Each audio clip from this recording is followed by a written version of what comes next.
Welcome back to the Robaer Report. Once again, it is Monday night, 8:30 p.m. Was our start time for tonight. We're here with a very special guest. Uh, First of all, I want to thank the Black USA News family, all of our hosts. I want to give a special shout out to Donnie and Chap for manning this thing. Taking control of the helm of this ship. I really appreciate you all for bringing us the news and bringing us events from a myriad of different hosts with regard to Black USA News. My name is Robaer Washington. I am your host of Black USA News. Today, we have a very special guest who has been on at least one program on Black USA News. May have been multiple, but I know it has been one. Want to introduce Brother Akil.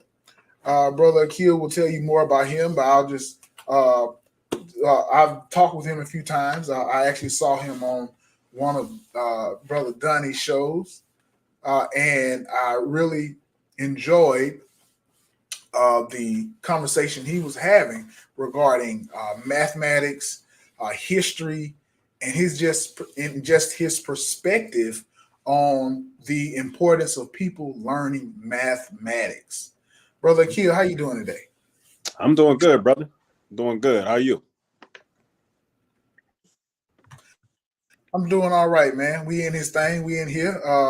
Present a guest to the Black USA News platform.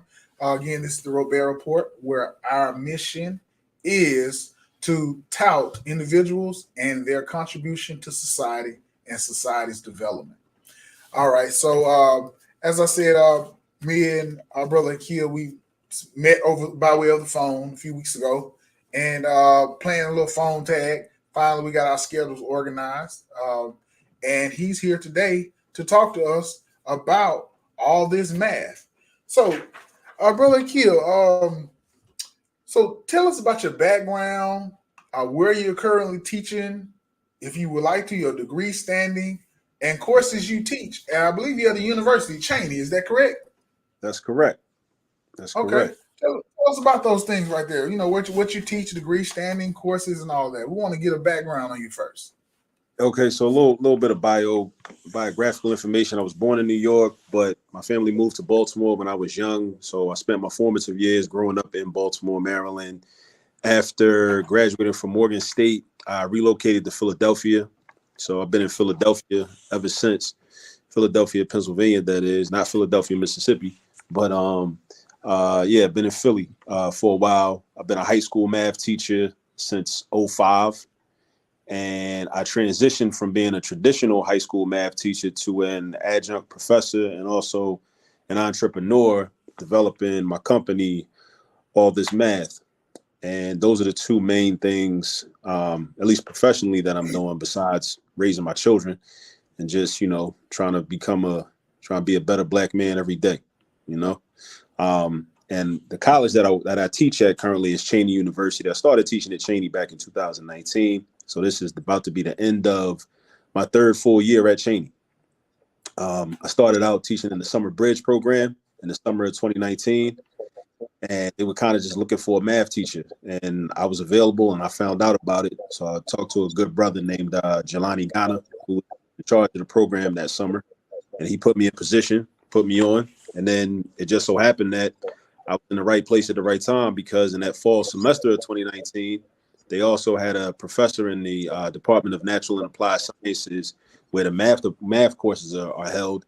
He retired. So they needed someone to come in and teach Math 105 that semester. And Math 105 is really a math methods course. It's part one of a two-part math methods course for future educators that want to teach between the grades of K through 8.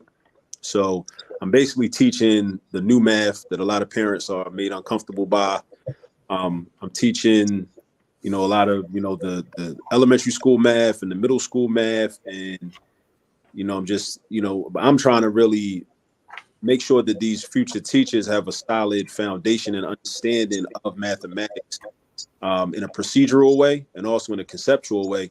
But unfortunately, I guess I shouldn't say unfortunately, but it's a lot of them have their own deficiencies in mathematics that they bring with them. They want to be teachers, but they know that they're going to have to teach math. So they have to get over their issues and challenges and fears and anxieties with mathematics. So I'm trying to help them get over that as well at the same time. So, we're doing a lot. We're doing a lot over at Cheney.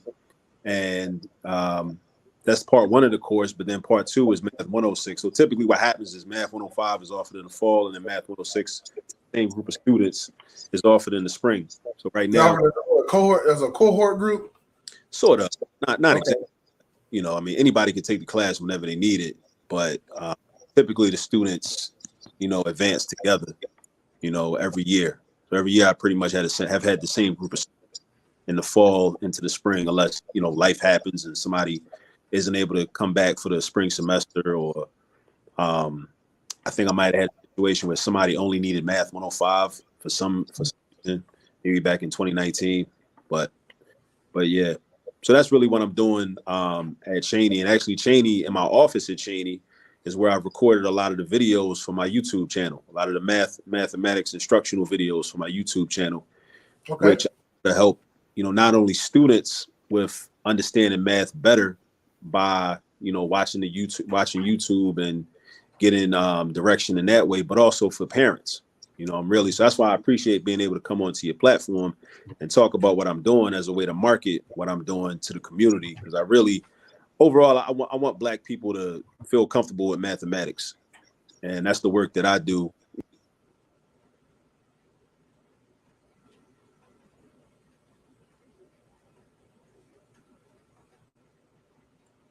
Brother Akil. Brother Akil.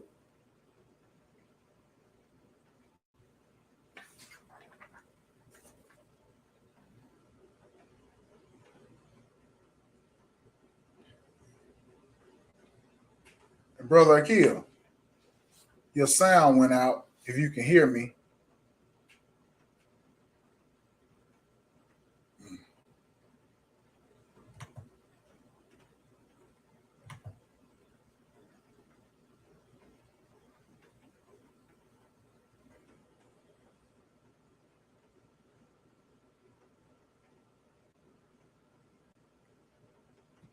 Hey, Brother Akil, if you hear me, your sound went out.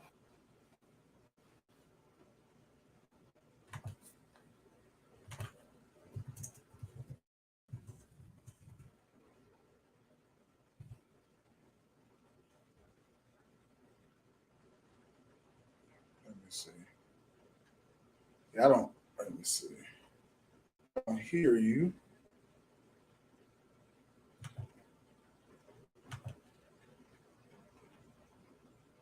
You hear me? Can you hear me, Brother Akil?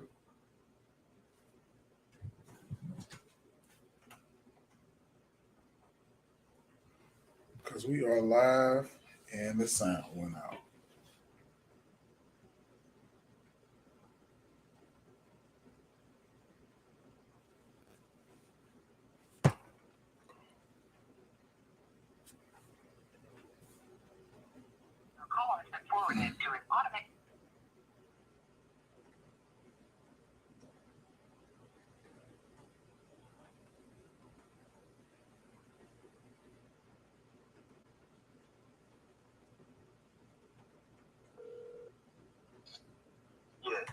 Hey, could you hear me, man?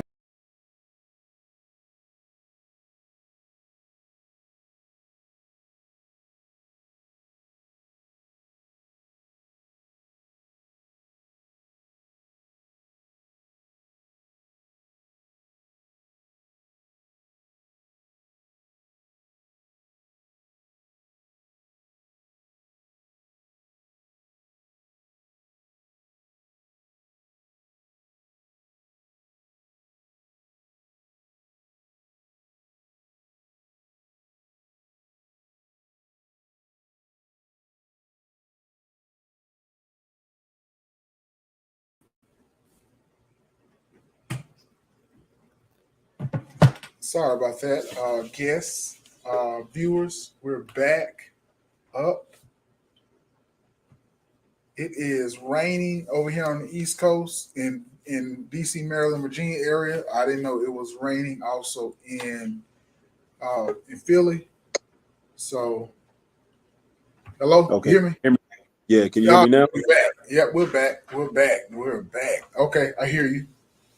All All right. right. So sorry about that, guest. Gonna be a little lag time on this, but we're back. Um, so you were at the point where you were when I last heard you speak about the people who are in the cohort group for the 10 math 105, I believe, and math 106. I believe that's the term you use. I know I heard 105, 106. Yeah, that's it. Okay, we can start there from how they transition from 105 to 106. Yeah, well, so those are the two main courses that I teach on campus, just those two courses. And that's when I originally started back in 2019. That's what I was brought on to teach, those two courses, math for elementary school educators, or, you can think of it as a math methods course for, education majors, you know what I mean? But yeah, so that's kind of the background, teaching doing that at Cheney, and also, developing content and creating content for my YouTube channel. In addition to the private math tutoring that myself and my son do. Me and my son are the two tutors in my company. And, we do math tutoring. It's all virtual. So we have, most of our students are probably in Philadelphia, in the Philly area. But then we have some other, students throughout the country at different places. So, but I'm really,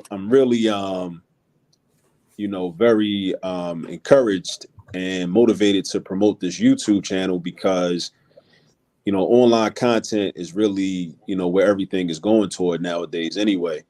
And it's also a way to kind of help train our children to be more autodidactic and get them prepared for college, where, in college, there's not as much teaching taking place on the college level as there is on the high school or the middle school and elementary school level.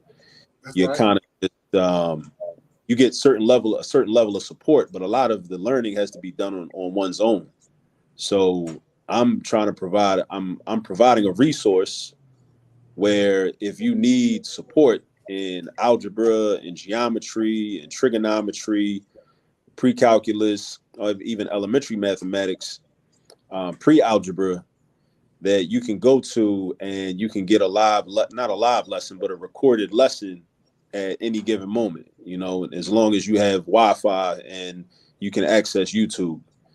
So, because I kind of just, was really, I was thinking about why I started the question of why I started all this math, and then also, why I developed all this math, why I invested so much in it. And I really I got tired of, complaining about what white people weren't doing, for us in the schools that they control. So I said that, I started to adopt this approach where I realized that, nobody's coming to save us. And if our children are going to learn mathematics, then we have to teach our children mathematics. So this is my contribution. This is a way for us to do for self in real time. And if you want to learn mathematics, you can come to my YouTube channel, and it doesn't mean that you necessarily are not learning it in school. I know a lot of schools and a lot of classrooms, there's no learning taking place in math classrooms. That's not every classroom and not every school, but in a lot of schools and in a lot of classrooms, there is not learning taking place. And I think a lot of us in the education community are not being honest about that for a lot of different reasons. But, I can be honest about it as a former 16 plus year veteran high school math teacher. I can speak about how my own classrooms were. There was a lot of times everybody wasn't learning math. Everybody wasn't learning geometry in my class, even though I was teaching geometry. Everybody in the room wasn't learning algebra. Wasn't learning algebra 2. Wasn't learning statistics for a myriad of reasons. But I think that some of those people, if they had the motivation and they had a tool or online resource, like we have, on an online resource where they could, teach themselves or get support, because they might not learn the best in a classroom setting. Okay. They might,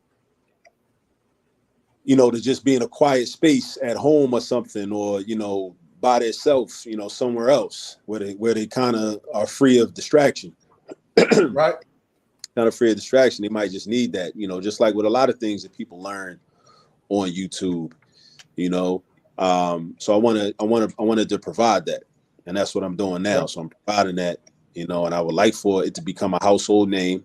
I would like for people in our community to just think like, okay, yeah, I can go here and I can learn this. Kind of like, because I realized that Khan Academy is a household name in educational circles, That's but right. Khan Academy, has a lot of shortcomings. It's not culturally relevant for people of African descent. Also, a lot of times, a lot of the video content that I've seen on Khan Academy, it kind of speaks to a person like myself that already has a strong math background, but needs to brush up on some topics. It doesn't speak, a lot of the video content that I've seen, it doesn't really speak to the student that really is just learning for the first time, To the brother, William Horniblu, asking about what is autodidactic, meaning when a person teaches themselves.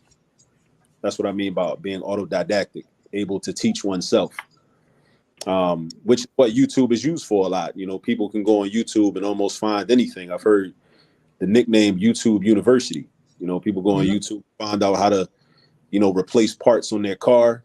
If they find out that, it's going to cost $1,500 to replace a AC compressor in their car, they're like, well, I don't got $1,500. So let me go look up some videos on YouTube and see if some videos showing how to do it. And if That's funny. It's funny you say that. I got a buddy who called me yesterday. He bought a house that he wants to flip, and so he said, "Hey man, look, I want to see if you'll come and help me do some flooring." He said, "Man, hey, I'm gonna just watch some YouTube videos, man," because he was gonna pay for it, but I guess the price got out of hand. So he was like, "I'll pay you to come and help me," and I was like, I've done flooring once in my life. Now I'm not that technical with it, but I can figure it out. He said, go to YouTube, so we'll both be learning, and I'll be getting paid in the process. So yeah, you're right though. Thank you so much, Mr. Honolulu. Mr. Honolulu takes care of he takes care of all the operations, or if not all, a great majority of the operations of the network. So I want to thank him for coming and supporting the show.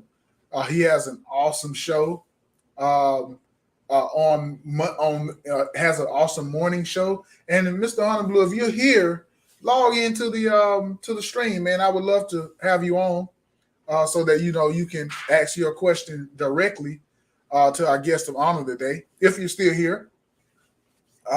So yeah, back to the guest and what you were saying, and I appreciate you giving that detailed explanation about your background, what you're teaching at the university, where you're teaching. Shout out to Cheney University for giving this young man a platform or a classroom to be able to share his gift with their students, who they're going to interject into the public school, private school, homeschooling arena, and they will always be able to say, "Hey, I was able to get a good bearing on my math foundation because of the technical skill that Mr. Akil or Brother Akil."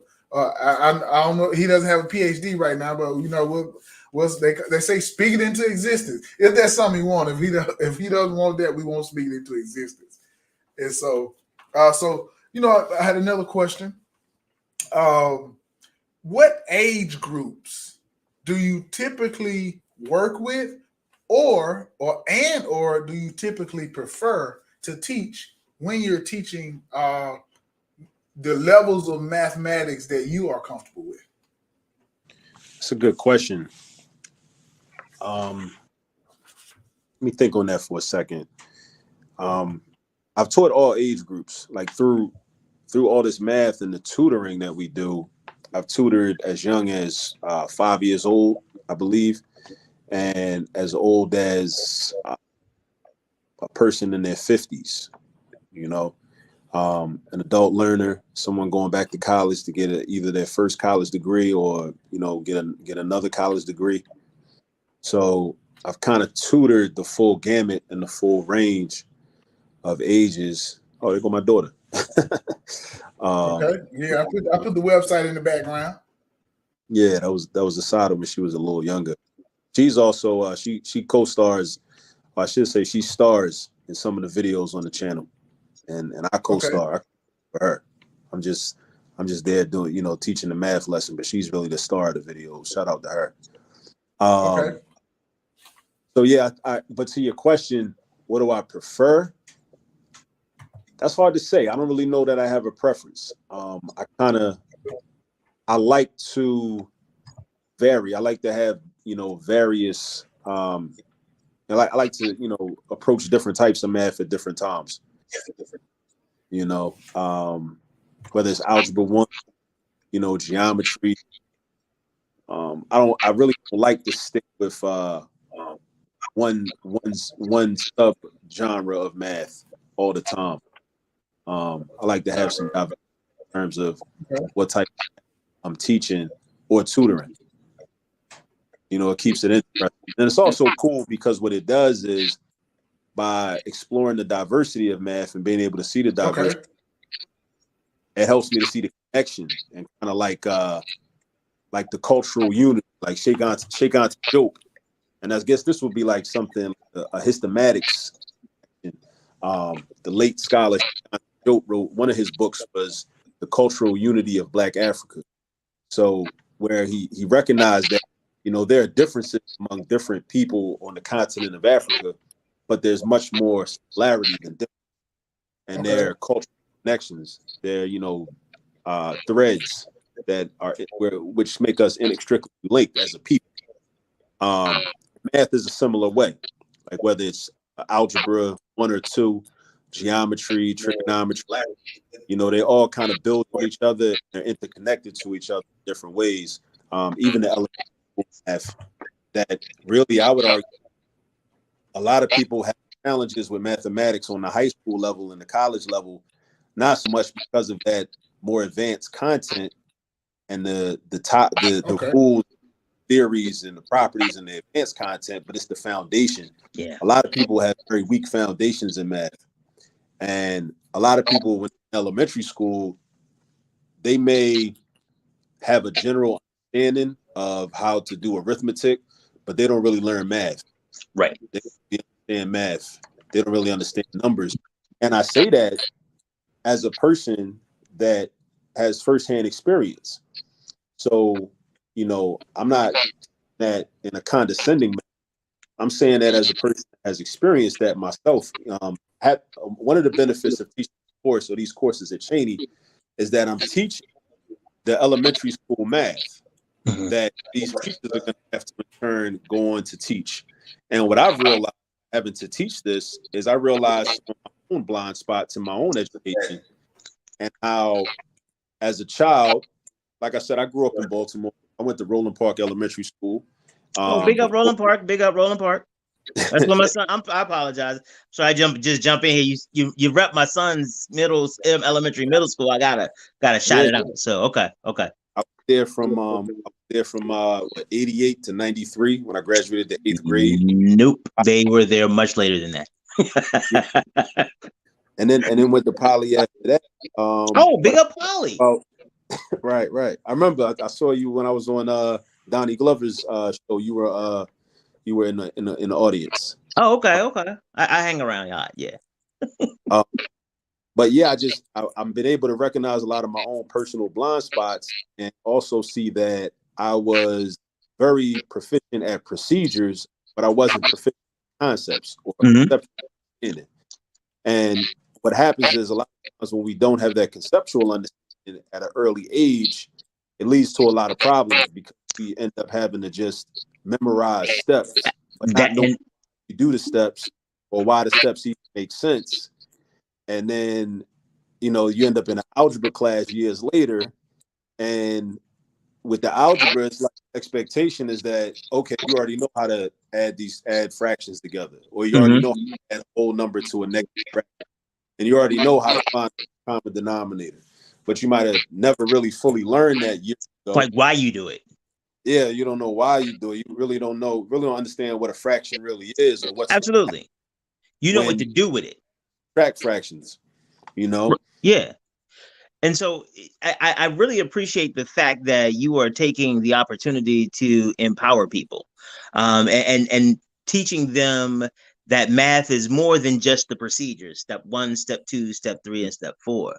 How do you really help people help the students like trying to change their mindset, because a lot of them along their entire academic journey, and if you mentioned this already, just consider this free promo so that people who didn't hear it like me, they come back and they know what you're talking about. But like, if I've always just known this, follow directions, don't think about math, don't question it, just follow directions. How, if I'm a parent and want to bring to my kid to all his math and use the YouTube channel, how do I even start working on that mindset?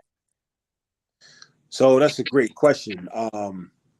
Now on the YouTube channel, you know, what I do is I provide a lot of ad libs and a lot of try to emphasize why, like why it's happening, why does this make sense, how do we need to do this, even why is this called what it is, like the name of it, like the name of the topic, like why is it called the quadratic formula, why is it called the completing the square method, Right. equation, like, because that's something that like a lot of times doesn't get discussed. It's like this is how you do it, and this is what it's called, and you just got to memorize all that. But I think one of the things that me and Robaer was talking about the other day was I try to emphasize every math problem is a story. Yes. Every problem is a story. And I think that as a math teacher, one of the things I've gotten better at over the years, I was not very good at this early on in my career. I didn't even know that this was necessary early in my career, was that, you know, you really got to be a storyteller. You know, even if you're not dealing with a word problem, you got to be a storyteller. You got to tell the story of this problem. Like, what do you start out with?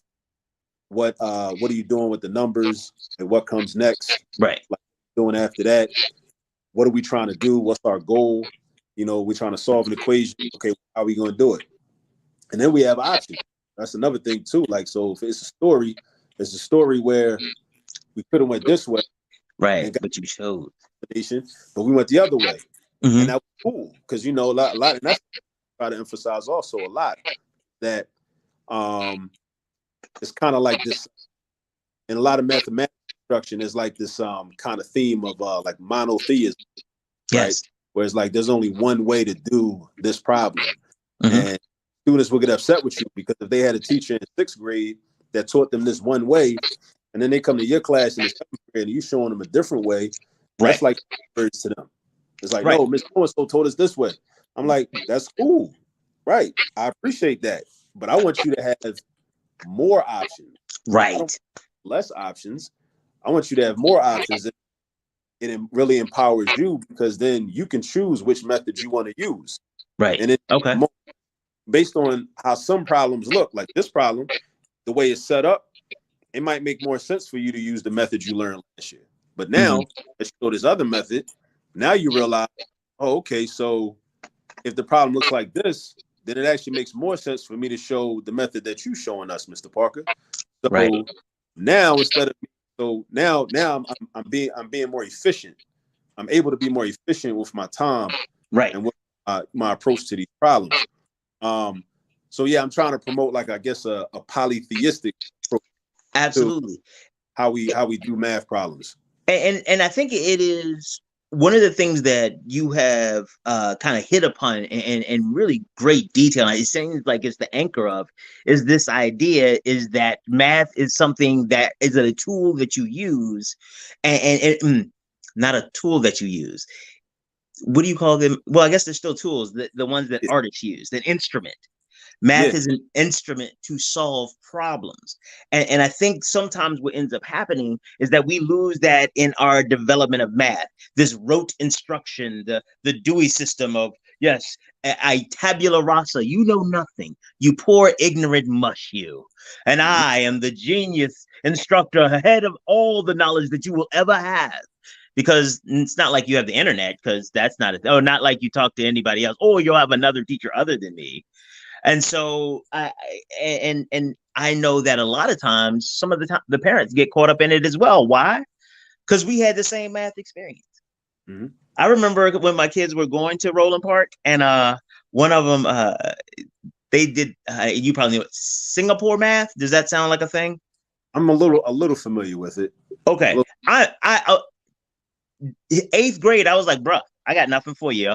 Nothing for you. There's nothing that I can do. No, it might even been seventh, because it was like this way of doing algebra that had nothing to do with moving anything on an equation. It was sticks and slashes.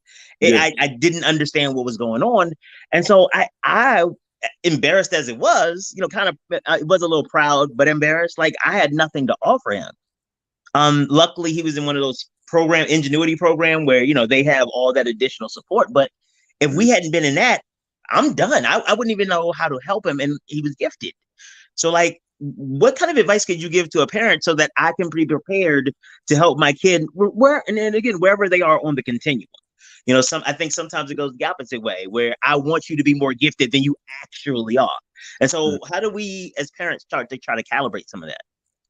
So one of the things I'm also do is trying to help parents to get over their own, fears and anxiety about mathematics, because that anxiety that you had as a parent, when you were in sixth grade, that anxiety you felt in class, it doesn't just go away. It's like a trauma. It's right. Like you had an experience, like it never goes away.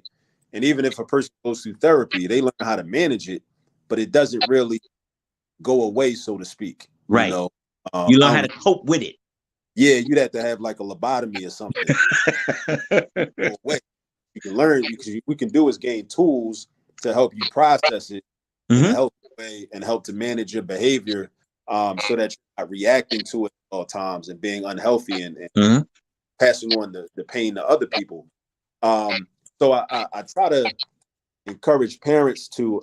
That's why I say also, like, I want the channel really to be for them as well, because I want parents to really take ownership of the education of their children. And I want to position that the parents hold in terms of their child's education. I want parents to become the primary educators once again, right? Instead of being the secondary educator. Where wait, come on. Are we going to keep? Did you say secondary educator? Yeah. No. Let's try tertiary on a good day. Because okay, I know this ain't my show, but we keep it mostly real. 85%. We're not gonna give you 100% because there's 15% you don't need to know. But the reality is that not only do they rely on teachers, sometimes they rely on older siblings. Well, didn't you just take this class last year? I got a D. Okay, but you can help your brother. You know what? At least the new old material. Like they are falling further, but some of it because they just got stuff to do. I'm encouraging that older brothers, older sisters, older cousins, grandparents, uncles. I want the community to really be responsible for mathematics education, and even in the other subjects as well. But my focus is specifically mathematics. I want for schools that we don't control, public schools and charter schools, to become places of practice, similar to sports. You have a child that is a star athlete. They were a star athlete in Little League or in Pop Warner football or AAU basketball, and then high school level, and they got recruited by their basketball coach, their football coach, or their baseball coach, or whatever. They're not necessarily going to that school to learn how to play that sport. They're going to that school to practice their craft of what they already know how to do. Right. Recruited potentially by some college coaches. Right. So that's how my vision, my long-term vision for education is at. But in order for that to happen, the community, the parents, the aunts, the uncles, the grandparents, the old heads, the big sisters and the big brothers and the cousins or whoever, they have to have the ability to say, okay, well, I can sit down with you and I can show you how to do the Singapore math, or I can show you how to solve these quadratic equations. But to your original question, like I want for parents to start thinking about that as the end goal, and kind of, decide that if it's some math that they never learned when they were in school, Mm-hmm. I want to learn it now, or Mm-hmm. after they did learn when they were in school, but they forgot about it 30 years ago, and Right. you lose it. I mean, even myself as a teacher, if I taught a certain course in 5 years or 4 years, and somebody asked me to tutor them in that subject, I'm like, yeah, okay, bring the problems over. Let me take a look at it. I still might not just off the top of my head know it. I got to do my own research, and I got to like jog my memory. Or if it's on my roster, I got to teach that class. I'm like, okay, cool, I could teach it, but I'm gonna need to look over these, my notes Right. 5 years ago or from the last school I taught at, or go online and look at some videos. It's really, I want parents to really embrace that, and also kind of as a way to really take ownership and develop that, as my father talked about dissertation, cultural capital. I think puts more cultural. Wait, I apologize. I didn't catch your father's dissertation situation. Do we have a link to that in something? I can reach out to him and have him Okay. contact the station, because it's very relevant. His name is Dr. Brian Morrison. He's a teacher in DC. Well, Big up, Doctor. Wait, what school? What school in DC? What school? he's at Ballou. He's at Ballou High School. Oh, okay, okay. So I grew up down the street when I spent the first 14 years of my life in Washington D.C. So Okay. I feel connected. Okay. But he did a lot of he did most of his work in the Baltimore area. Okay. Taught for about 15 plus years at Randallstown High School. Okay. He was there for a while, teaching social studies, yeah, and his dissertation, he got his PhD in Oregon, where I read, and it was about the history of, I don't remember the exact title of his. Right, no, I don't need the title. I'll definitely get that for you, but it's I appreciate that. History of education in Baltimore City. It was a localized history doing, and one of the things he talked a lot about was the idea of cultural capital, and how over time cultural capital has been kind of removed from education. Not that people don't value education, but I think today, like, living in this, like, this kind of really very ultra capitalistic society we're in, education is really just is not really education, but it's really credits and degrees that can be translated into jobs that earn money, as opposed to being a well-educated human being. Because we have missed as a society, as a system, we are all about the W.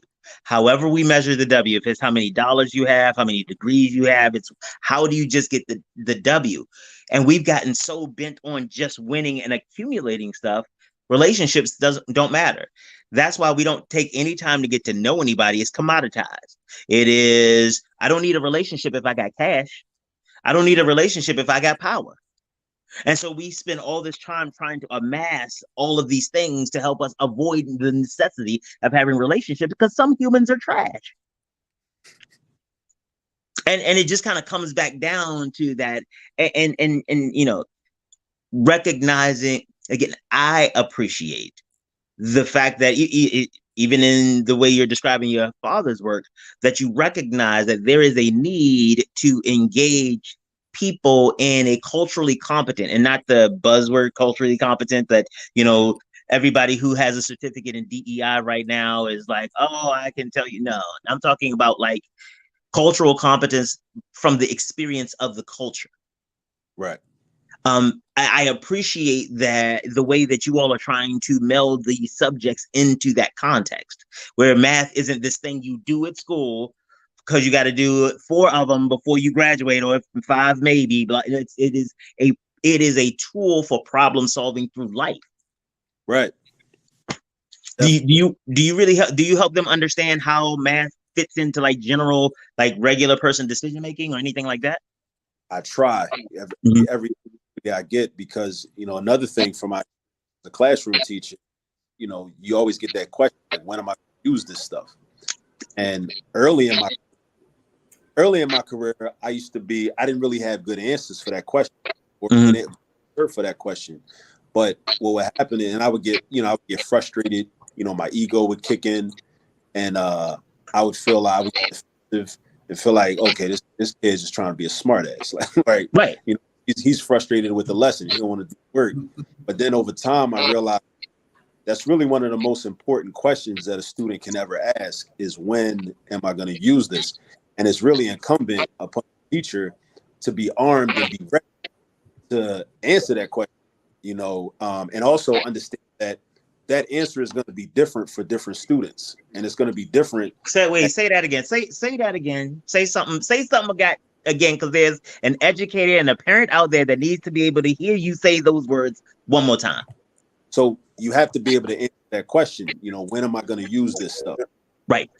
There are going to be different answers for different students, and that's it. There will be different answers for the same student depending upon the context of the situation.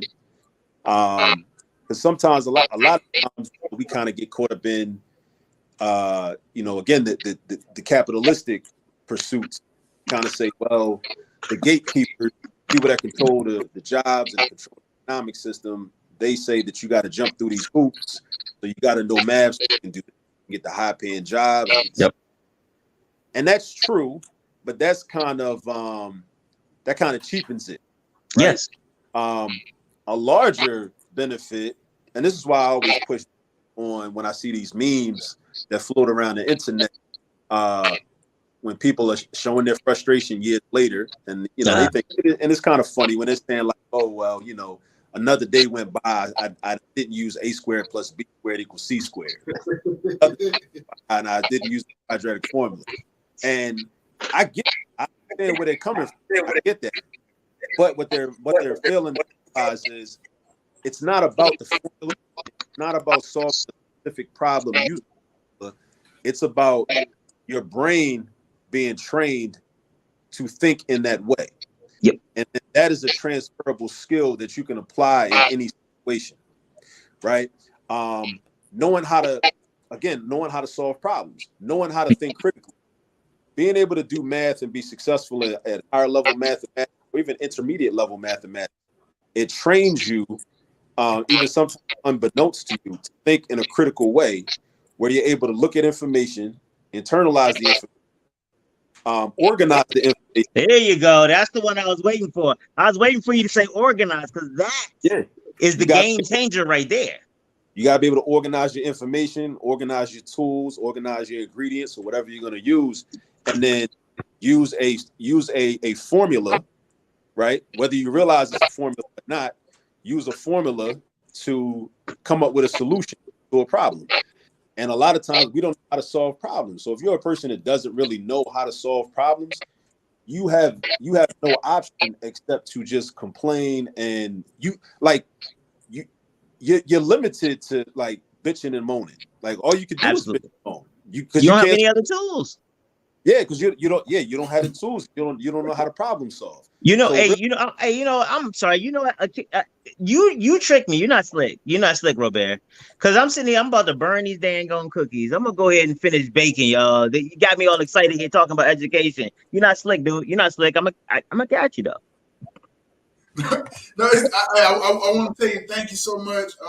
As you can see, I was experiencing something that was not conducive for this stream, and you all kept the conversation.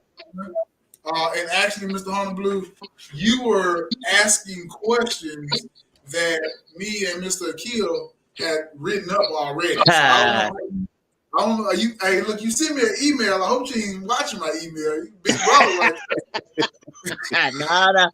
No, so I used to be one of the admins in a high school, and I do dissertation consulting and editing for people in education programs at Morgan. Okay. Yeah, my father, his advisor was the late Rosalind Turborg Penn. Oh, okay. Yeah. Good biz. All right, gentlemen. Let me go ahead and again, I'm not trying to burn these cookies, y'all. Leave me alone. Thanks. I'll catch you with you. All right. Nice talking to you.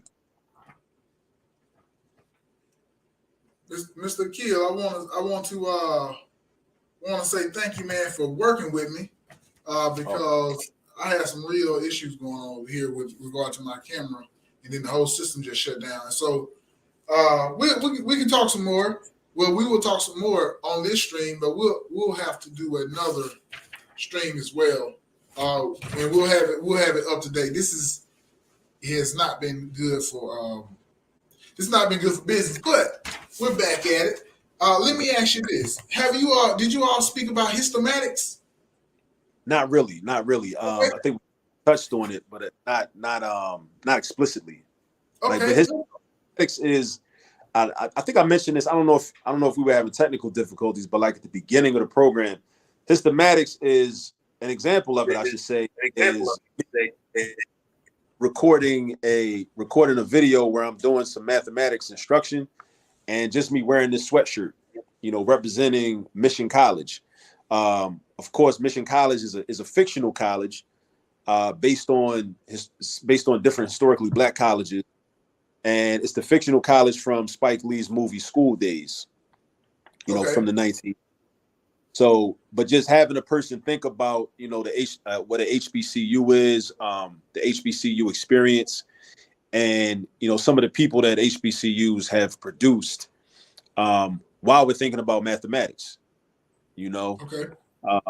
It's people like the late Dr. Abdul Alim Shabazz, who was a Lincoln University graduate and was a PhD in mathematics.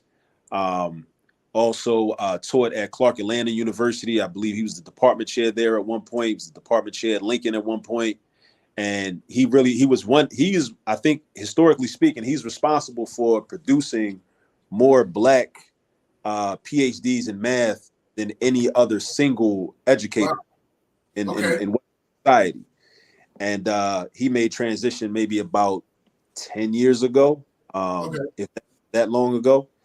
He also taught at either Southern University or Grambling University as well. And I'm actually going to be doing a brief presentation on him on a panel about awakening the mathematical genius of African children next month. It'll be broadcast on Facebook with some other scholars and some other people of African descent having that conversation.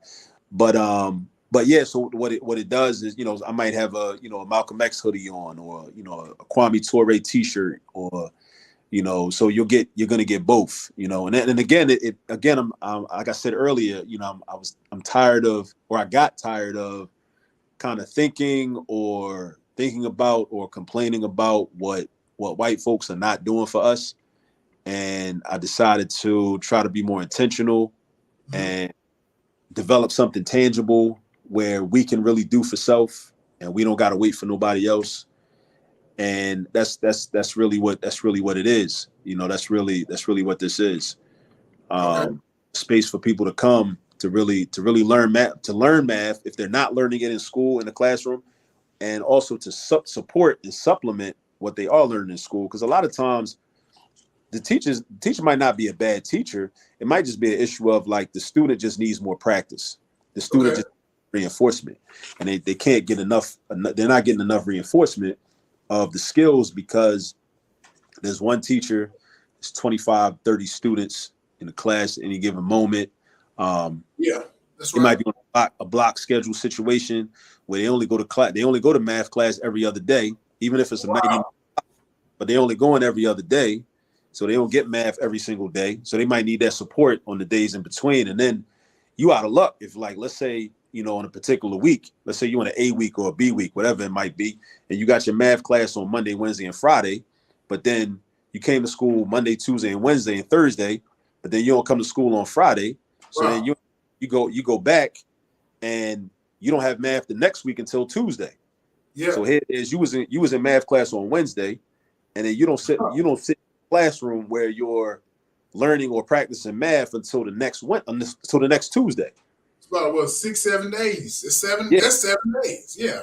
All that time is going by, and there's we can talk about how a lot of schools decide to go into a block schedule. Maybe not every school, but there's some schools out there, they go into a block schedule to minimize the amount of time that the students are in the hallway, because they feel that students are it's a management issue.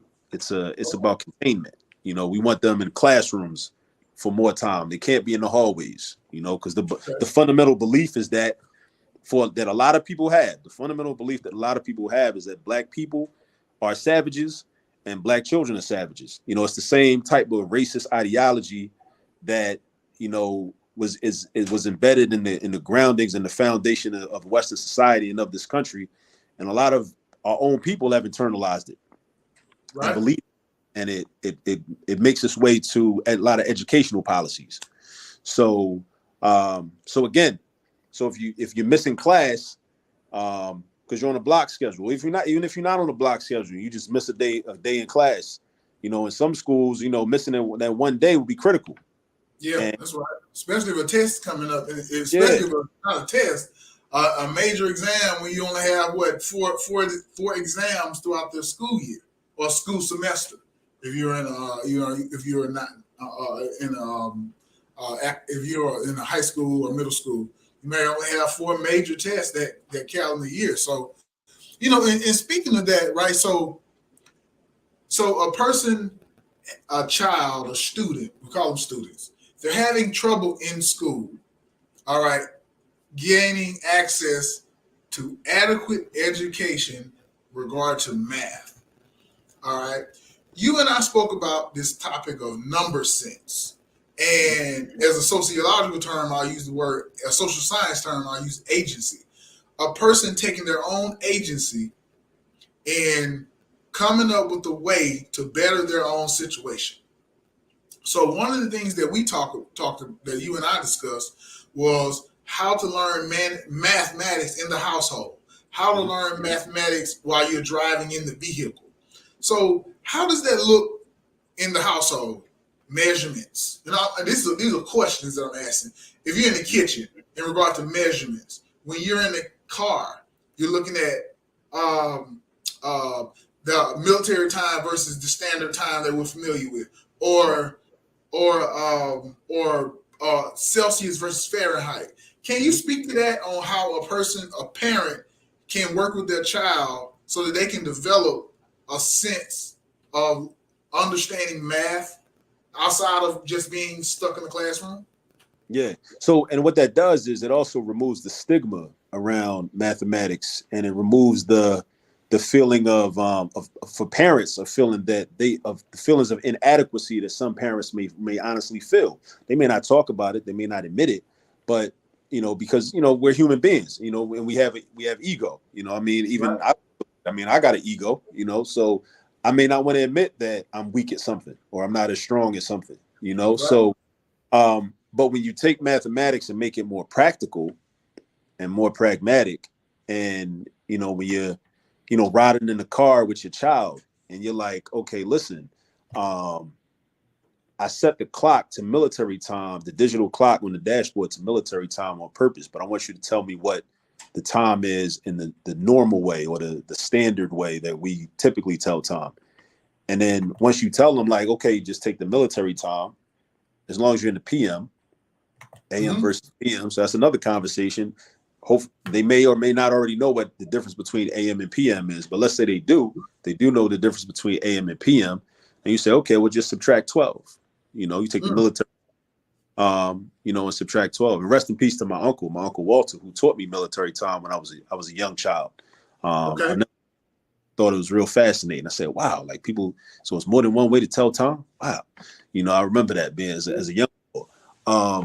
But yeah, so you know, this is where a parent can do with their own child. And then what it does is it's another example of your child getting their reps in, you know, kind of like how, like with sports, you know, you got to get your reps in, you got to practice, you got to do a certain skill over and over again. And another reason that a lot of people are weak at mathematics is because they don't get their reps in.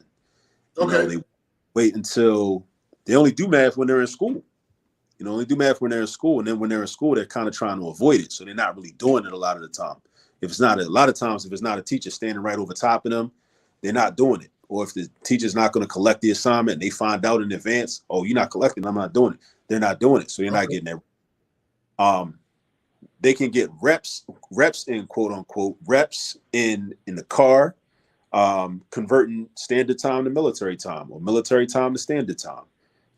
Like you mentioned, doing the temperature conversion. A lot of vehicles, you can display your temperature, the outside temperature, in Celsius as opposed to Fahrenheit. It's a quick little formula that you might not learn till you get to a chemistry class in 10th grade, or maybe an 8th grade physical science class, maybe. But it's a quick little formula. It's not even that deep, you know. And you can have your child do that every single day. And these are things I do with my own daughter, my 10-year-old daughter, Asada, you know, that you'll see in a lot of the videos on the YouTube channel. The formula to convert from Celsius to Fahrenheit is really the Celsius temperature times 1.8, then plus 32.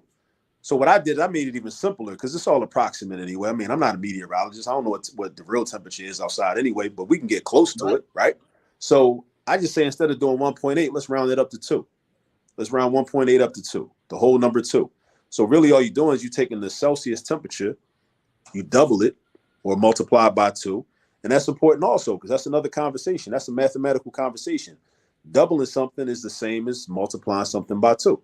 And you'd be surprised how many young people don't know that. You'd be surprised how many adults don't know that. And that's another challenge for us as teachers, how much we take for granted. And we don't, because we make these assumptions that people know things that they don't really know. And then it's kind of like we're in a difficult spot because it's like, well, I don't want you to feel like I don't want you to feel like I'm trying to play you. Or I'm trying to make you seem like you might be dumb, but I don't know what you know. So, but then a lot of people don't know that when you double something, that's the same thing as multiplying by 2. So you just take the Celsius temperature, multiply by 2 or double it, and then take that number, add it to 32. So every time my daughter gets in the car, we turn the car on, I look at the display, I'm like, Asada, it's 12 degrees Celsius. Tell me what that is in Fahrenheit. And it's like a ritual. We've institutionalized it. And we've ritualized just like dressing up for Easter, going on Easter egg hunts. Right. You know, right. Christmas. We've institutionalized and ritualized doing this math when we get into the car. And this is something that all of us can do. And then over time, if your child, every time your child gets in the car, they're doing that type of math, they're doing those calculations, it's going to get easy. It might be real hard at first. It might be hard for you as a parent. But if you do them over and over again, it's going to start to get easy. And then it's like, oh, then you're going to notice, oh, your child knows how to double any number. And then your child add 32 to any number. And then naturally they're figuring out shortcuts and different methods. Like I was talking about with Mr. Horniblu earlier, how there are different methods. We're not doing, we shouldn't be doing monotheistic mathematics. We should be doing polytheistic mathematics, where we have multiple methods that will still get us to the same answer. They'll still get us to the same answer, right? So these are all the things that, you know, your child's going to be doing as you're practicing, and you're doing it right in the car, not in the classroom, low stress environment. There's no test. There's no state test that affects, like, if your school is going to get state funding next year. And if enough people don't get a certain score, the school might get shut down. It's none of that, right? And you do this at a young age, so they don't got to wait till the 10th grade chemistry class, because they've been doing it since they was 6 or 7 years old, and they was doing it like real time. And it's useful because, like, I've grown up, like many of us, like using Fahrenheit temperature. Like, Fahrenheit temperature is just the temperature. We just know that that's what the temperature is. We don't really know that there's no difference between Fahrenheit or Celsius, and let alone Kelvin. The Kelvin scale, that's another scale. Oh, that's a whole other scale. That's right. You know, but it's like, you know, if somebody tell me like, yo, it's 12 degrees Celsius outside, I'm like, I don't know what you're talking about. I don't know what that means, because I don't know what that feel like, because I don't conceptualize that. But I can conceptualize, if you convert that to Fahrenheit for me, let's do 12 times 2, that gives me 24. Let's do 24 plus 32, that's going to be 56 degrees. I know what 56 degrees feels like. Yeah, I know that because I'm conditioned and socialized to understand what 56 degrees feels like. So now, and then you're showing your child this. It's like they're using math as a tool. Now, of course, you know, somebody might argue, well, they already in the car anyway. You're already out the house. Everybody already dressed. So what they need to know the temperature now for anyway? They already know the temperature. That's true, but still, it's like it's still an excellent. It's teaching. I'm not cutting you off to cut you off. I'm cutting you off to make a point that it teaches a certain level of critical thinking. Mhm. All right, because so I used to substitute teach back in the day, and we've definitely gone over the hour, but it's okay. We're talking. There was some issues on my side regarding to technology, but I used to substitute teach, and I had a couple classrooms too as a classroom teacher throughout my younger years after I graduated from Howard. And one of the things I saw with regard to young people, let's say sixth grade on down, and if we broke it up by race, a lot of times hear the black children say, my little brother said this, and he's grown now, he was young. He said, man, the Chinese kid is so smart. And I said, man, Justin, I understand where you're coming from. I got it. And I said, I think he was in the sixth grade at the time. Justin is 22 now. I said, Justin, I hear what you're saying. I get it. And I'm not here to debate with you. But one thing that you may not realize is that those Chinese parents, is what he called them, they sometimes they buy the textbook and they do the work at home. And so when they come back to class, hand raise, hand raise, hand raise, hand raise, hand raise. And you study, what'd you say? They get the cheat code. They get the cheat code. And I had to talk to him in sixth grade that it's not that anybody's smarter than you. I don't care if they're white, Chinese, short or tall. Is that they may have had a little bit more coaxing, a little bit more support.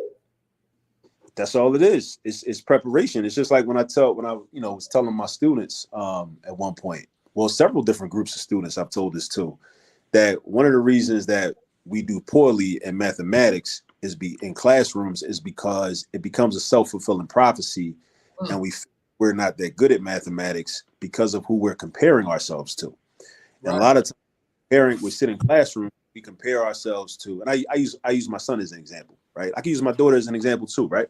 But I use Nasim. Nasim is 16. He's in 11th grade. He's studying calculus right now. He's in a class all seniors, all 12th graders. He's the only junior in there, right? Wow. But the thing is, if somebody sits in a class with him, and like let's say it's an 11th grader, let's say he goes to another math class and he's sitting there with all 11th graders, and somebody look at him and it's like, this brother is like, he's taking the work down, he's getting it done quickly, he's accurate and whatnot. So if you don't have that, if you as a student don't have that strong math background, you compare yourself to Nasim, that's going to be a problem. But the thing is, you don't know Nasim's background. Nasim had the cheat code. Nasim's cheat code was his father was a math teacher. And when he was 6 years old, his father knew that the Philadelphia public school system was not training him in order to be, as the late Dr. John Henry Clark said, what the purpose of education is supposed to be for us is to train Black children to be responsible handlers of power. Oh, wow. Nasim's father knew that that's not what they were doing, but yet Nasim's father knew that that's what his son needed. So that's why when Nasim was 6 years old, I'm like, I'm about to show you how to solve simple equations. I'm going to show you how to do one-step equations. And then we're going to do two-step equations. And then we're going to do multi-step equations with, parentheses when you got to use the distributive property. And then we're going to do the equations where you got variables on both sides of the equal sign. We're going to get all that. And he's doing this at a young age. Now, that does not match up with his school curriculum at all. But that's right. Here, I had the audacity to believe that I should be my son's primary educator. So if you sit in a classroom with him and you as a student, you don't have that background, you can't compare yourself to him. That's right. He's not a valid comparison because, again, Nasim had the cheat code. So a lot of us, we already are affected by all this negative propaganda about how math is irrelevant, how we can't do math, how math is too difficult, it's hard, you got to be born with a math gene in order to excel in mathematics. We're already dealing with all that. We've already been bombarded with that constantly all our life, right? Right. And then you're in class with somebody that's getting it faster than you are. And then you're like, and then you try to do a problem. It's another thing. You try to do a problem and you get it wrong. And then you think, oh, see, not realizing that you're supposed to get it wrong. You're supposed to get it wrong. It's no other way. Yeah, you're gonna get it wrong. Like that. Just because you get it wrong, like that doesn't mean that it's unattainable. I tell you something about math problems and getting math problems wrong. And this will help me understand mathematics. I went up to college algebra 2. I was fearful of going higher.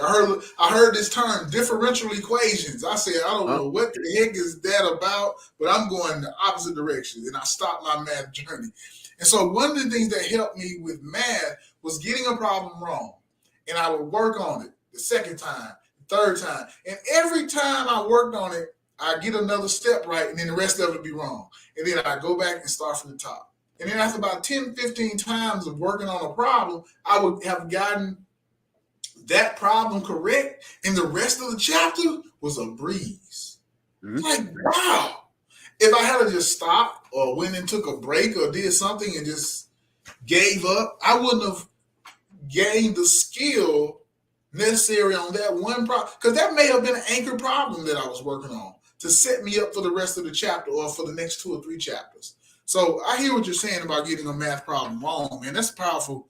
That's a powerful explanation that you just made. You got to get it wrong, and you got to be comfortable with getting it wrong. You got to be comfortable with, doing it bad before you can do it good. That's right. You got to be comfortable with that. And a lot of people, again, it's because of all the negative propaganda, around mathematics for our people. And it really, I'm gonna speak some more about a lot of these memes that float around the internet. And what I realized is that it's actually like if I wasn't a person that was like African centered and focused on putting the community first and the well-being of the collective before myself, then I probably wouldn't even say nothing. I probably would just sit back and just allow myself to benefit from those memes and from that propaganda, because what those memes do is it makes people feel comfortable in their mathematical illiteracy and their mathematical incompetency. It makes people feel comfortable in it. And once you make people feel comfortable in their deficiency, then they have less of an incentive to overcome the deficiency and to develop it. So what does that mean from an economic standpoint?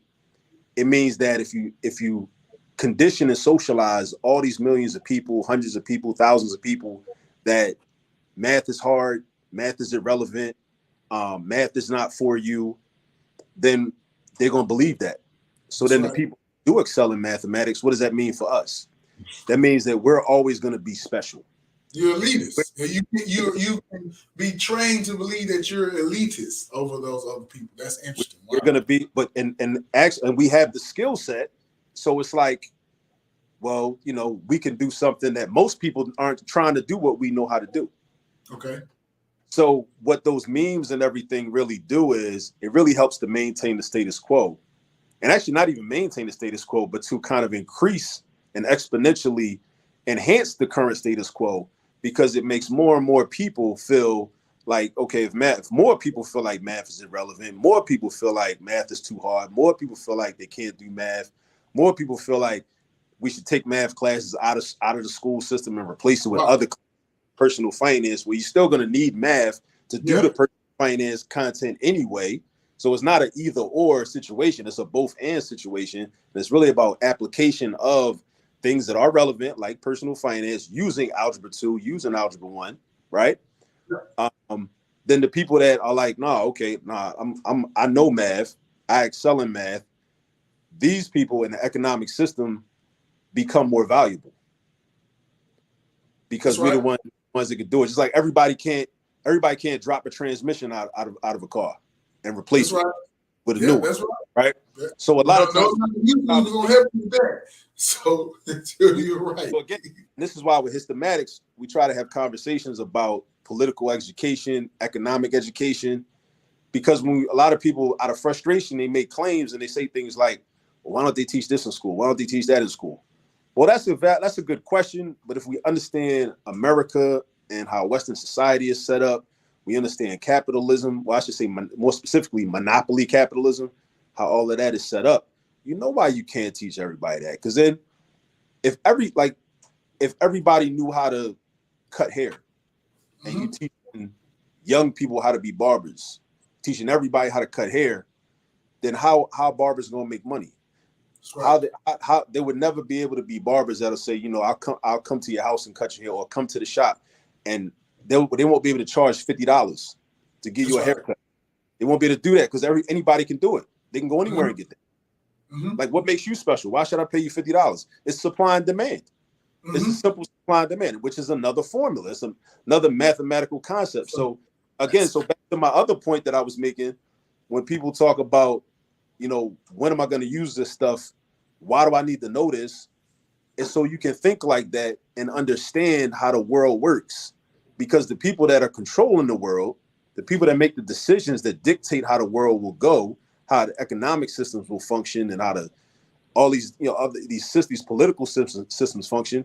These guys are, you know, they use mathematical formulas to manipulate things and make these things happen. They're creating algorithms. This is all math. It's all math, all of it. So when we shy away from it and we say, oh, well, I never use y equals mx plus b. I never use the quadratic formula. I never use a squared plus b squared equals c squared. It's not even really about the specific formula. It's about having the ability to use the formula, because that skill is transferable. Because knowing how to say, okay, I read this word problem, and you said word problems. Go ahead, bud. I read this word problem, and now I know how to take the information from this word problem. First of all, I know how to interpret the word problem. Yeah.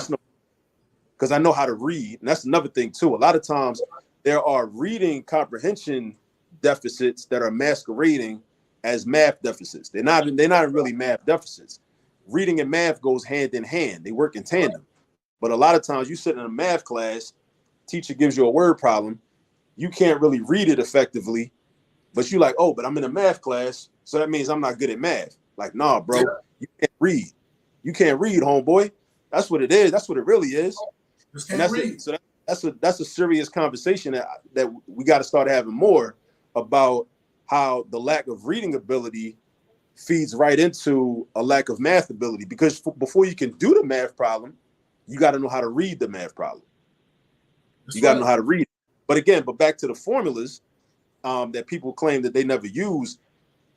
In order to do a word problem, you got to read it, read the problem, interpret the problem, know how to take the information, plug it into the formula in the right way, know why it works, understand why it works, know how to do the calculations, and come up with the answer, and get an answer that makes sense.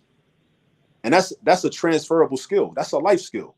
So it's not really about the formula. It's not about the so-called Pythagorean theorem. I say so-called because Pythagoras was Greek and he studied in ancient Kemet from our ancestors, but the Europeans have a better marketing system. So they're able to, you know, manipulate the information and create textbooks and name it, you know. I'm not mad at them. Which is, again, another reason why I've developed all this math, is because we can create our own systems of education and systems of knowledge, which actually, you know, we already have, but we can market and promote our own learning systems, right? Every group of people, like the brother mentioned, Singapore math, just the fact of people in Singapore calling a mathematical curriculum, naming it after that nation in that country. That's an exercise in nationalism. That's nationalism. That's and a lot of my influence in terms of what I'm doing now comes from me studying people like Malcolm X, who was talking about in the Ballad of the Bullet, he talked about evangelizing Black nationalism. People like Kwame Ture talking about Black nationalism in the 60s, and him and Willie Mukasa Ricks in 1966 saying Black power for the first time and making it popular, right? This is about nationalism, right? We can create our own systems of learning and promote our own systems of learning that our ancestors have always had, but that have kind of just got swept under the rug because some of us have decided, you know, a lot of times not necessarily through any fault, you know, of anybody, but, you know, things happen. We decided to just accept a squared plus b squared equals c squared. We'll call that the Pythagorean theorem. It's like, okay, we'll call it that. But we don't have to call it that. We can call it whatever we want to call it. Just like they decided to call it. You can call it whatever you want to call it. They knew good and well. They know Pythagoras studied in ancient Kemet. They know that, but they decided that, okay, I don't care about naming it after who he studied it from, who he learned it from, we're still going to name it after him because we're going to promote our own culture. And that's what they decided to do. And we should do the same thing. You know, that we can do the same thing. So that this is really, it's also an exercise in a nationalism of our own, and using STEM. And that's another connection to hystematics, because one of the reasons, speaking of Kwame Ture, one of the reasons that I've developed hystematics is because where we combine history and mathematics, political science, cultural studies and mathematics, is because, like Kwame Ture said back in the 60s, at the Free Huey rally in his speech, he said, every Negro is a potential black man. And we got a lot of brilliant black men that are brilliant, PhDs in mathematics, computer science, physics, organic chemistry, all these different, STEM fields. And STEM's a big buzzword right now. Everybody throws STEM around. I guess, that's the way to get grant money. Right. I'm not cool. It is what it is, right? Right. But a lot of the people that are brilliant in these fields and in these areas, they become weaponized against our community because they take all that brilliance and that intelligence and they use it to help maintain white supremacy theory, to maintain Western hegemony. You might have a PhD in physics and you end up going to work in a lab where you develop technology that's going to be used in bombs that's going to be dropped on African countries. The United States military on African countries. And the thing is, you might not care about that. You might not care about that end result. But if you have a political grounding while you're studying physics, while you're doing PhD level work in physics, then you're like, wait, hold up. I'm not going to allow y'all to use my talent and my ability for that. Because I realize that that's something that really needs to happen, because there's so many of us that are brilliant. I can't take that away from them. They're brilliant. So I'm not going to try to, disrespect them by calling them dumb, because that would be disingenuous on my part. They're not dumb. They're highly intelligent. Yeah, they're not. They lack a certain political orientation. Now, granted, if you understand these things and then you just decide, well, shit, I don't give a fuck about Africa, whatever. Them ain't my peoples. Like, you know what I mean? You use my peoples. I'm American. Like, okay, then that's your choice too. But I wager that it's a lot of people that aren't considering geopolitics. They're not considering the cultural relevance of being able to say, you know what, I'm not gonna use my talent and my ability to do things that are anti-African or that might hurt the Black community as a collective, first and foremost. Mm-hmm. So again, that's another reason that hystematics is relevant. But yeah, I think if you're able to, I like to come back and talk specifically about hystematics. For sure. More to it.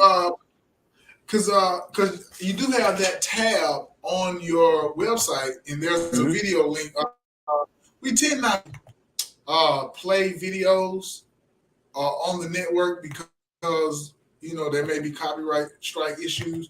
So just to remove that issue that can occur, we just don't play videos. But I did show it in the background regarding hystematics. So yeah, that was a point that I did want to focus on for a future broadcast for sure. And, I got one last question with you. So, like you're working with Cheney. I don't know if you mentioned this on the show when Brother Hunter Blue was here, but you work with YMCA, or you work with the organization that works with the YMCA. You have an interest in developing the Black community with regards to focusing on math. How do you plan to develop your outreach for all this math? If you can say that, is it through walking down the street with a sign? Is it through writing books? I know you got the YouTube channel. What methods that are important to you, or that you foresee yourself employing to develop all this math, so that you can, have a more expanded reach to the population at large? So I'm glad you asked that question. So several things. Using social media more effectively and more efficiently is one thing. Posting content on a more consistent basis, going on more programs such as this one, and just talking to people about it, letting people know that it's available. Because there are a lot of people that don't know that it's available, or don't know that it exists. And if they knew it exists, they would use it, they would utilize it. And I can tell just from the response I get when certain people find out about it. Right. There are also a lot of people that don't know that they need it, right? Like it's as a product, and it's free. It's on YouTube, right? So it's a free product, but people don't really know that they need it, because I think a lot of people are like, as long as my child is passing math, as long as they're not failing math, they're okay. But it's very possible, and people don't really know. Well, people either they might know and then might not care that much, but it's very possible to pass a math class and not learn math. Because a lot of it becomes data entry. A lot of it becomes, if you turn in the assignments, you can get a passing grade. And I'm not. That's right. I'm not. That's self-directed criticism. I'm just being transparent. I mean, as teachers, that happens. As teachers, that happens. I mean, you have a syllabus, and in your syllabus, different assignments have a certain weight. So there are ways that mathematically you can fail to be proficient in your knowledge of mathematics and still get a passing grade in the class. That's right. Yeah. That's right. That is right. That's right. Yeah, you're right about that, man. You can still pass the class, man, and move on with your life. And I think that becomes part of the problem, is that people want to pass the class instead of learning. Because if you learn, then passing will be a byproduct. As a matter of fact, you'll exceed passing. You'll get past the bare minimum. You'll excel in it.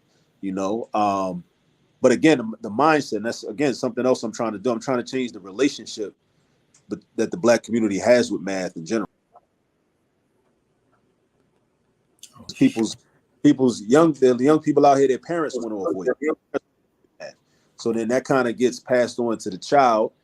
The child wants to avoid it. It's like, damn, I got to go to this class. I hate this class. So I try anything I could do to not go to math class. I got to get out of it, and then they try to avoid it. So I want to change the relationship and let people know, like, yo, it's not that hard. There's certain steps and certain processes, and for every single type of problem, and and then it becomes an issue of practice. You gotta get your reps in. Right. You got to practice, just like with sports. I know athletes can understand it. Athletes is easy, like play basketball, football, baseball, whatever sport. Whatever sport it is, like you gotta put the time in. And a lot of times you're doing the same thing over and over again, and you're stressing the fundamentals. Like you gotta memorize your multiplication table. Like those things. Oh man, those things are very significant. Just knowing your multiplication facts from 1 times 1 up to 12 times 12. Those fundamental things. Knowing how to add and subtract, multiply and divide fractions. Those things that seem insignificant, but doing a lot of problems. Like I would advise and recommend to parents, if you got a child that's early, like maybe 3rd grade, 4th grade, 2nd grade, 3rd grade, 4th grade, and they're learning how to do arithmetic with fractions, have them do 10 problems every day. 10 problems every day. Add fractions every day. Subtract 10 fractions every day. Multiply some fractions. Divide some fractions. It's about repetition. It's about repetition. That's what it is. Because you know why? I was tutoring on Saturday. I got a partnership with a local private school through the African American Alumni Association. So I was tutoring on Saturday, and it was a brother was at the board doing a problem I gave him, and he was using a quadratic formula to solve a quadratic equation. I know that sounds difficult, but it's really not that difficult. The concept is not that hard. He got caught up with when he had to add -4 plus 9/16. -4 plus 9/16. That's elementary school math typically. I mean, I shouldn't call it elementary school math, because that's discouraging, and that could be anti-intellectual, because again, our ego creeps up, if you tell a 30-year-old man, yo, this is elementary school math, and if that 30-year-old man or woman, 30-year-old man or woman, they're like, damn, I can't do this. So if I can't do elementary school math, then I'm gonna feel dumb. I can't be exposed. So therefore, I'm not even gonna try. So I'm gonna stay away from this because I can't expose my weakness. Grown men and women do the same thing. So those labels become discouraging. Those labels become discouraging. It's like the whole concept, the whole TV show. Are you smarter than a fifth grader? Well, what is a fifth grader supposed to know? So you mean to tell me if a fifth grader knows a fact about something, and you're a 40-year-old woman or 40-year-old man, and you didn't know it? Like, what does that mean? Like, what does that mean? Does that mean that there's something wrong with you? No, you might just not know that thing. But when we put these labels on knowledge, and we try to maintain these certain types of hierarchies, it's discouraging. It causes people to not even want to be bothered. That's right. So we got to get out of that. We got to get out of that. I should say that's the type adding and subtracting and arithmetic with fractions is something that's typically taught in the elementary school area, but you got to have a lot of practice with that so that can be second nature. So by the time you get to high school and you're in 9th grade or 10th grade and you got to use the quadratic formula, and you might use the quadratic formula in 8th grade or something if you're lucky. I think we picked it up in the 7th or 8th grade when I'm from Mississippi. Oh yeah, earlier you said not Philadelphia, Mississippi, even Philadelphia, Pennsylvania. We do have a Philadelphia, Mississippi, and this is where the Native American have power over the casino industry. So that's powerful to say that. Go ahead. Yeah, I know about it from the not to derail the conversation, but the civil rights workers, the 3 civil rights workers. Oh man, okay, that's right. Yeah. That's right. That's what I'm saying. Like so that right there is hystematics. So we're having a math conversation right now, but it's very much relevant to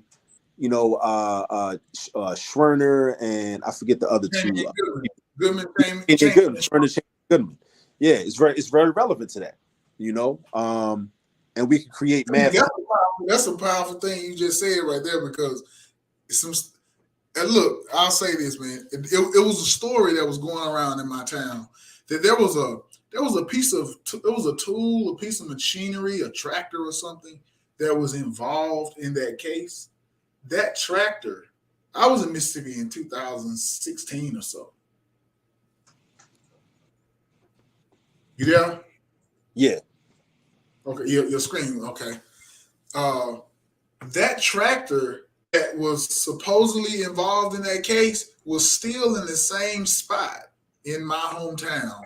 Because I live from Starkville. It was something going on with the tractor, but I was asking somebody, I said, man, the tractor been there since I was a kid or some type of equipment. And they were like, yeah, it was involved. It was like a subject of the investigation from those 3 guys. So that was powerful you say that, man.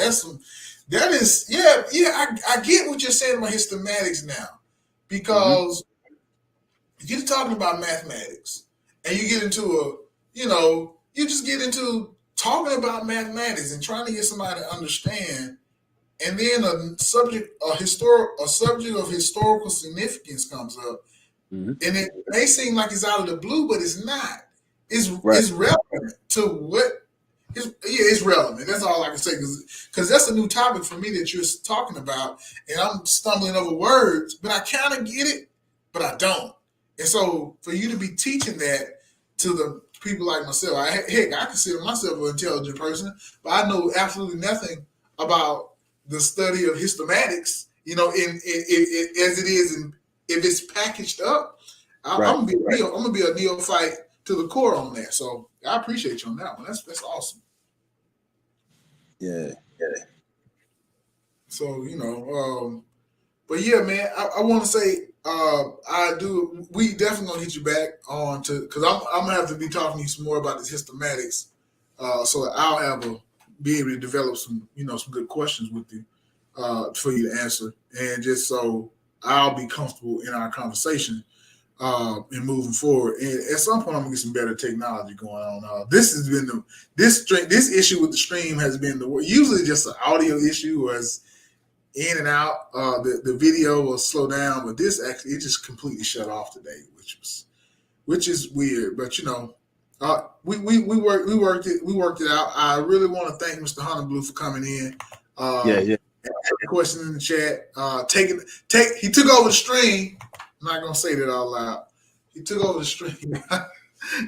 But that's his job. That's his job, man. Mr. Honeyblue, the man. He has that morning show, man. He comes in. I sometimes I get up, I watch it. While I'm taking care of things before I head out for the day. The brother's always laying down positive news, get people's days started. And I really thank him for stepping up today and coming in. I ain't gonna say stepping up; it looked like he was down or something. For stepping in and taking over the stream. And he gonna chastise me tomorrow. I'll watch. I'll tell y'all about it next week.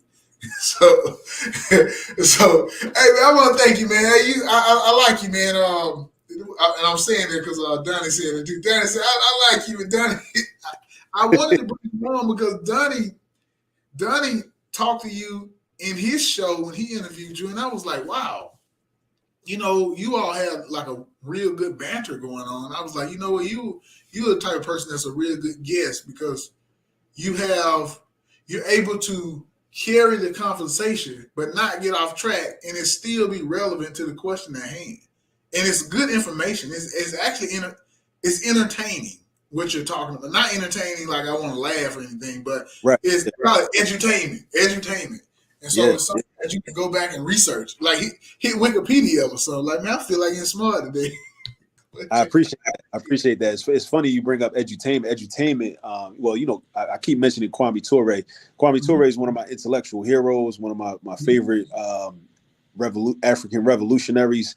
Born in Trinidad, and it was on the Boogie Down Productions Edutainment album that came out in 1990 when I first got introduced to Kwame Ture. He was on a series of interludes. KRS-One had him on a bunch of interludes. I got introduced to his voice as a youngin. I didn't start really studying him till I was much older. Okay. Yeah, when I was a youngin, listening to hip hop music, I was like, who is this guy? Like, he's talking over these beats and whatnot and these interludes. And making jokes, and he was like lecturing, but he was like making jokes, but it was about Africa and it was about African consciousness and everything. And I thought it was real cool. And then when I ended up studying him many years later, I became very, very enamored, with his work and with his his promotion of Pan-Africanism. And I was so impressed with the brother that I ended up naming my baby, my son, who will be 3 next month, Kwame. Named him after him. Okay, I got you. Okay, wow.